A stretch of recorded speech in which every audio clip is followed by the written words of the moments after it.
fuck did I end up enjoying this? A month ago, one fell director change, and this was Paul Rudd Ant Cop, with an actor that made Paul Rudd look like Paul Rudd. He'll take that. Do you think he's Jewish? No, he's not a Jew. Why'd you say that with such disdain and hatred? One screening later, and you got me. I'm sorry, tell me that again. I glazed hams for about 6 months.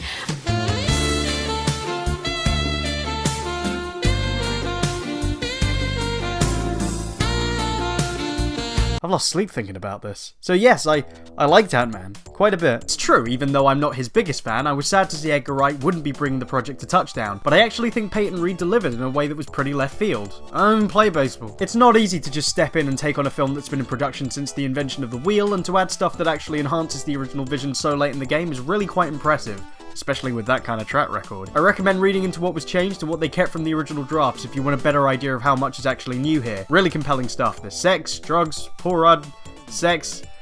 How else do I sell this? You like reading? There's a page on the internet. But the thing I wanted to pick up on was actually less to do with the quality of the film itself and more with something that I think says a lot about the way Marvel makes its movies compared to Sony or...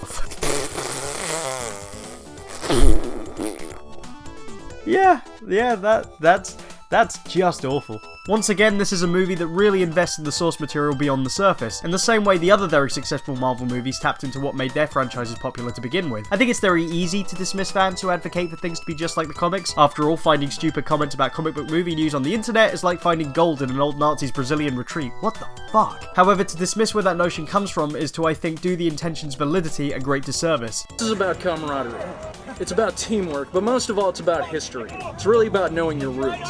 I mean, kids today, they're reading about Wolverine's clone sister. What the hell is that about? It's less about selfish wish fulfillment and more about being able to share something and have it connect with others in the same way it connected with us. Well, for me it is anyway, but I like to think that this is for the most part a shared goal. And Marvel seem to have a good eye for finding people who can communicate that same vision with great clarity. The impressive thing about Ant-Man is how it compacts its mythos through its new cast and central figure to not only communicate the character well to a general audience, but to use this to also fix what was always a stifled character. Certainly a long way from being remembered as that one Avenger who decked his wife. Comic books are for kids. It's proof. It should be noted that part of the difficulty in adapting the tonal and thematic content of Ant-Man is that he never had his own title outside of the Avengers or Tales to Astonish. The drama often focused around his marriage to Janet Van Dyne, or his feelings of insecurity as the oddball Avenger within a team of huge super beings. From the beginning, Hank was fighting a losing character arc in so much as his inner conflict, which had never been fleshed out, was often used as a backdrop that other established heroes would chip in on. In other words, he was often ripe to be written as a villain. Each costume and new ability represented a new flaw or insecurity, for while Ant-Man represented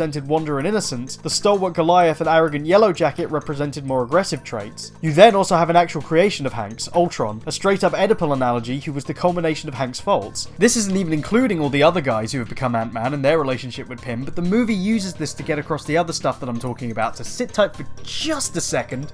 You can't kill Bucky, I'll smash you all! Stop him! He's gone mad! Now that's a lot of heavy shit that the movie could have easily avoided, and if you've seen the trailers, this could have easily been another superhero by the numbers blah. However, interestingly enough, I think they, in a very roundabout way, managed to put all of the above context into the genetic makeup of the movie's themes and motivations. What I'm getting at is that Hank's schizophrenia actually manifests itself here through the personalities he imbues into his literal and figurative children, the film's three leads, all of which are extensions of himself, a past he regrets, a present he miscalculated, and a future to be redeemed. It's a laughably simple solution to adapting what took years to explain and establish over many years in the comics by boiling it all back down to its root elements and asking, what's the real story here? And as a result, we actually redeem one of the oldest and often mocked Avengers in Marvel Comics, his identity as a willing parental figure making him someone we want to see redeemed through his creations. It makes me wonder if Ultron was actually the villain of the original script. I didn't particularly care for the version of Ultron we got in Avengers 2, but in a weird way I kinda got that character back here, which is, funnily enough, I've just realised is what happens in the Ultimate Comics, and now that I think about it, I realise that nobody cares. As an aside, I've heard it said that Corey Stoll's portrayal of Cross was a little one-note, and while it's not something I'd fight to disagree with, it's not something I think I can instinctively call out either. Corey Stoll's a really solid actor, and I think that he got to be a champagne-swigging, toilet-flushing bastard by choice, and with a hell of an oomph in his walkaway. Where was I? Oh yes! Corey Stoll's ass. Nice. It's things like this that I think takes Marvel's movies that extra mile, and it's a shame it's not something I feel they've recently been paying attention to. Ant-Man isn't a game changer or even the best Marvel movie, but it puts itself leagues ahead of the flailing nightmare of noisy robot limbs that was Age of Anthrax in this manner. I'll assume that part of this was the fact that Cornish and Wright's original script already had most of these elements, as their other family blockbuster fare does a lot of similar legwork, but I think the other part is Peyton Reed being a pretty big Marvel fan to boot, otherwise we wouldn't have gotten that gorgeous subatomic sequence. So GG fellas, good stuff. If I had a seat on the tube, I'd stand up and give it to you. Yeah, suck on that, Iron Man.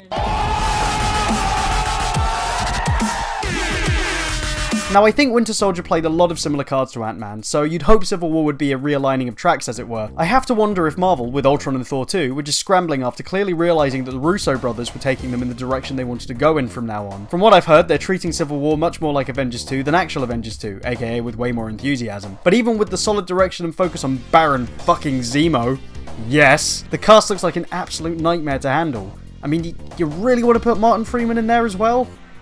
And this guy? Hey, you know, it's your money, but the lift only takes 8 guys. Can't hang about here all night. Let him stay in. All right.